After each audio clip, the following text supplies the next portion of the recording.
Kalau andai satu zaman, satu masa, satu bulan nanti TV One memperlakukan saya seperti itu, saya mesti diatur menangis di menit kemudian, saya tidak boleh bicara ini. Mungkin saya akan keluar dari TV One dan saya lebih memilih ceramah di channel Pak Karni Ilyas.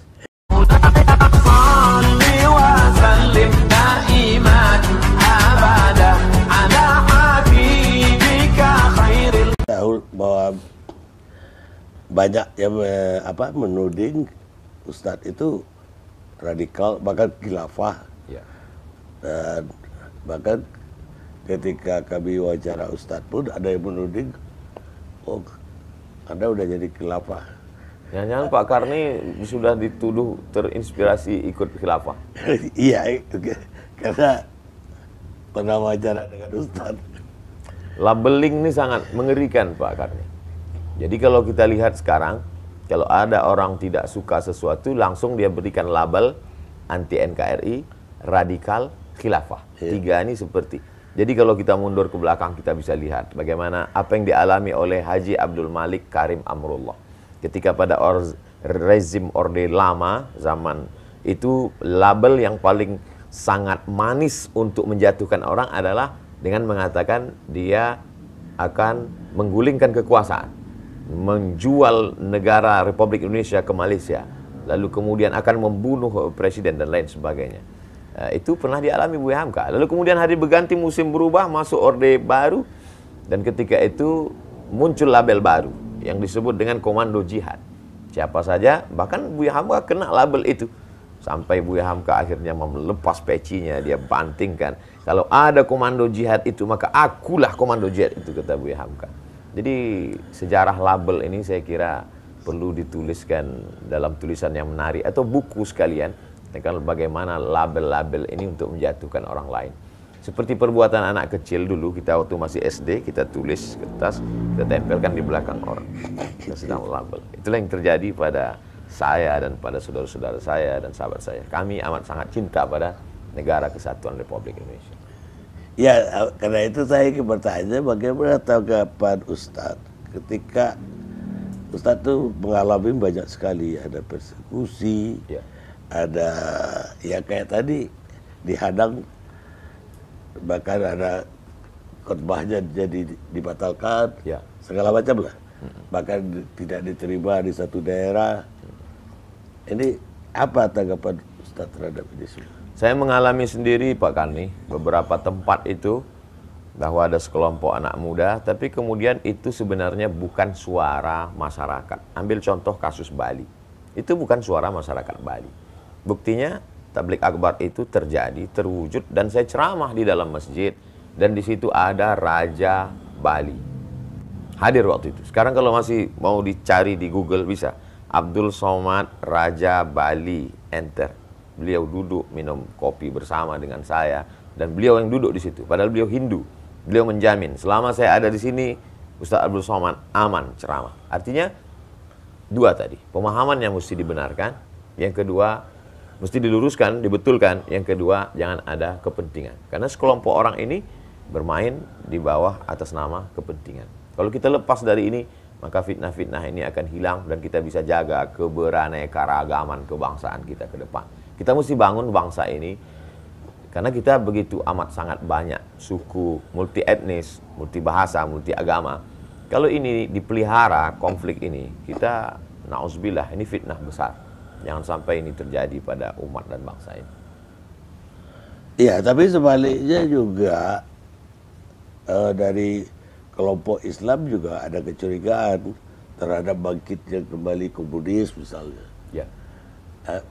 Ustadz bagaimana melihat, memang ada gejala apa komunis ini akan bangkit? Saya kira mesti ada kejujuran Pak Karni.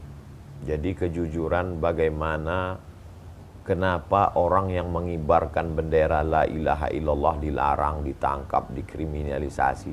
Lalu kenapa orang yang menulis buku Aku Bangga Sebagai Anak PKI dibiarkan? Jadi kalau ada kecurigaan umat, ini kan lalang kering. Lalang kering ini mesti disiram supaya apinya tidak menjalar kemana-mana. Jadi jangan sampai kita belah bambu, yang satu diinjak, yang satu dinaikkan. kita harus bersikap adil. Maka dalam Islam diajarkan i'dilu, bersikap adillah kamu. Wa aqrabu taqwa, adil itu lebih dekat kepada takwa. Jadi pemimpin yang ditaati itu pun dalam Islam sifatnya dua. Betul, atiullah wa atiur rasul wa ulil amri ta'ala kepada pemimpin. Tapi syarat pemimpin itu dua. Pertama, idza hakamtum bainan nas an tahkumu bil adli. Kalau menetapkan hukum dia adil. Lalu kemudian innallaha ya'murukum an tu'adul amanati ila ahliha, meletakkan amanah pada tempatnya dan dia bersikap adil. Jadi kalau umat ini mulai ada komplain, dia lihat ketidakadilan, maka bersikap adil, maka insya Allah isu-isu itu akan hilang dengan sendirinya, termasuklah isu komunis. Baik, Ustadz, ada satu hal lagi yang mungkin ini apa ya, apresiasi saya.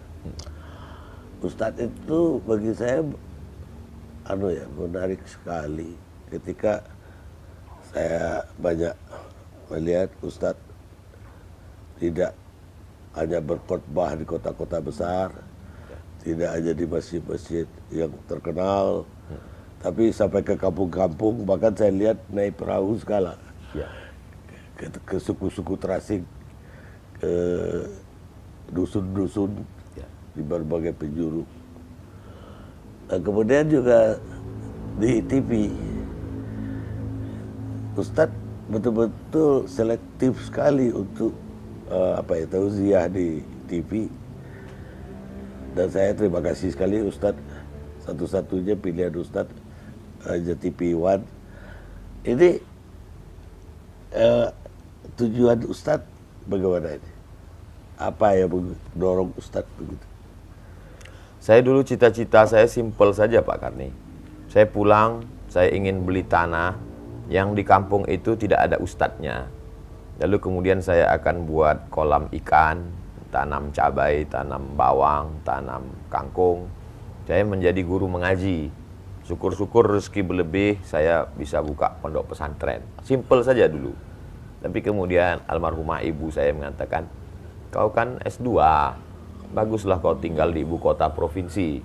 Saya bilang kita tak punya channel, kita tak punya kenalan. Gimana mau mengajar di kampus? Allah kasih jalan, kata dia. Jadi ketika saya pulang, kebetulan di bulan itu buka tes PNS. Lalu saya lulus. Saya kemudian memberikan tausiah, ceramah dari masjid-masjid ke surau. Lalu kemudian ditakdirkan Allah viral. Tapi saya tetap pada cita-cita pertama. Maka ada salah seorang sekda, sekretaris daerah yang seminar di Jepang. Sampai di Jepang dia ketemu dengan rektor Universitas Hasanuddin. Lalu Bapak rektor ini bertanya kepada Pak Sekda salah satu kabupaten. Dia tanya, kenal Ustadz Abdul Somad dari Riau? Saya selalu tonton dia di YouTube. Rupanya Pak Sekda kabupaten tadi tidak kenal dengan saya. Tapi mau bilang tidak kenal malu, karena masa orang Makassar bisa kenal dia yang sekampung tidak kenal. Akhirnya saya diminta datang. Saya pun datang. Ustadz ceramah di ibu kota kabupaten ini. Saya katakan saya sudah ceramah 5 tahun bolak-balik sini. Bapak aja yang tak pernah datang. Tapi kalau Bapak mau suruh saya ceramah, kasih saya jadwal menelusuri sungai ini sampai ke suku Akit yang belum beragama. Saya akan isi 6 pengajian. Kajian subuh, kajian duha, kajian zuhur, kajian asar, kajian maghrib, kajian isya. Kasih saya seminggu. 6 hari, 6 kali 6, 36 titik. Mereka susun 36.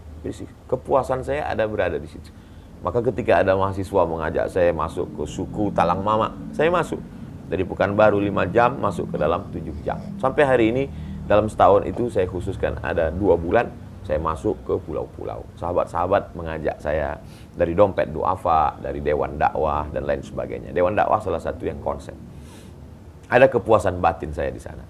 Mana memang tujuan awal saya, yaitu bahwa dulu ketika di Mesir, Pak Karni, kita waktu itu krisis, kesulitan. Dan ada orang Mesir itu dia punya peternakan ayam, namanya Muhandis Abdus Salam. Dia kaya sekali. Setiap bulan, krisis moneter kami sulit dapat kiriman. Dia yang memberi kami bantuan, di samping beasiswa Al-Azhar. Suatu ketika sedang berkumpul kami datang bertanya ke Muhandis Abdus Salam, apa yang doa engkau inginkan dari kami? Biasanya orang kalau dia kasih uang, dia minta doakan saya. Kata dia, jangan doakan saya.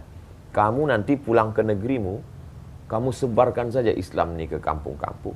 Karena saya pernah sampai ke sana, di kampungmu masih ada orang yang belum pakai baju, kata dia. Sampaikan. Jadi apa yang saya lakukan hari ini adalah janji saya pada kakek-kakek saya dulu, kemudian pada orang Mesir yang dulu pernah berbuat baik pada kami.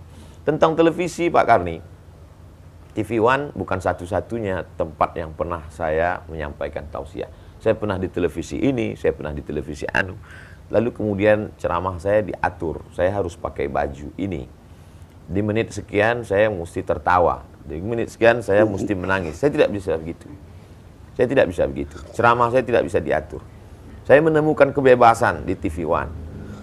Kalau Anda satu zaman, satu masa, satu bulan nanti TV One memperlakukan saya seperti itu, saya mesti diatur menangis di menit kemudian, saya tidak boleh bicara ini. Mungkin saya akan keluar dari TV One dan saya lebih memilih ceramah di channel Pak Karni Ilyas.